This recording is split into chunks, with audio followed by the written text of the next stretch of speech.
আসসালামু আলাইকুম। এই সোমবারে আমরা চলে গেলাম নাফিত্তা চড়া ঝর্ণায়।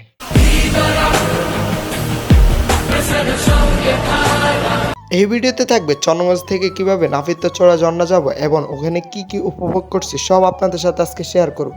চন্দ্রগঞ্জ থেকে সকাল 7:15 আমরা যমুনা বাসে করে চলে যাই ফেনীর উদ্দেশ্যে।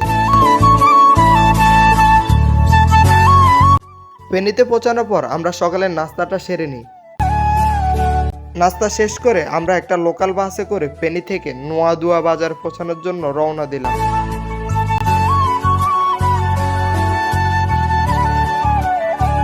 নোয়াদুয়া বাজার আসার পর কন্ডাক্টর আমাদেরকে নামিয়ে দেয়। যাওয়ার পথে এদের দেখে সেই ছোট্টবেলার স্মৃতিগুলো মনে পড়ে গেল। তারপর আমরা আমাদের ব্যাগগুলো রাহাত নামের একটা হোটেলে রেখে ঝর্ণার উদ্দেশ্যে রওনা হয়ে যাই।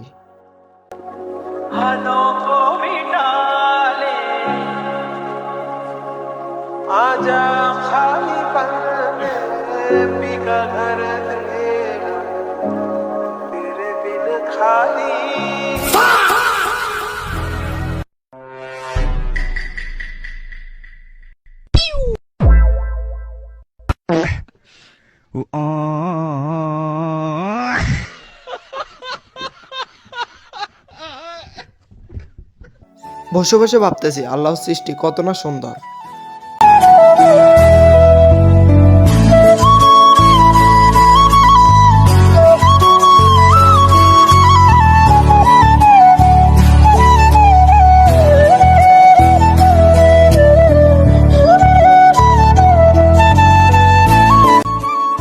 তারপর আমরা পাঁচটা নেমে যাই ঝর্ণাতে গোসল করার জন্য। যদিও প্রথমে যাওয়ার পর ঝর্ণায় পানি ছিল না, কিন্তু কিছুক্ষণ পর বৃষ্টির কারণে প্রচন্ড পরিমাণে পানি বেড়ে যায়।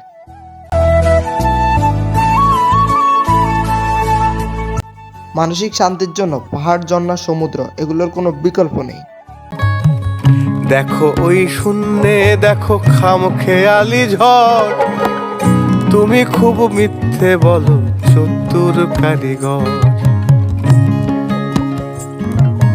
জীবন যদি যা খুশি তাই নদীর চরে বাসা, পানসি তরি ভাষাই জলে কেবল ভালোবাসা।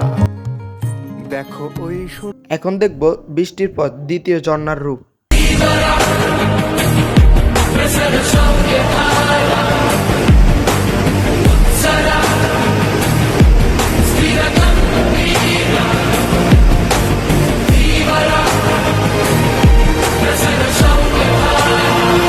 আজকের ভিডিও এই পর্যন্তই। আল্লাহ হাফেজ।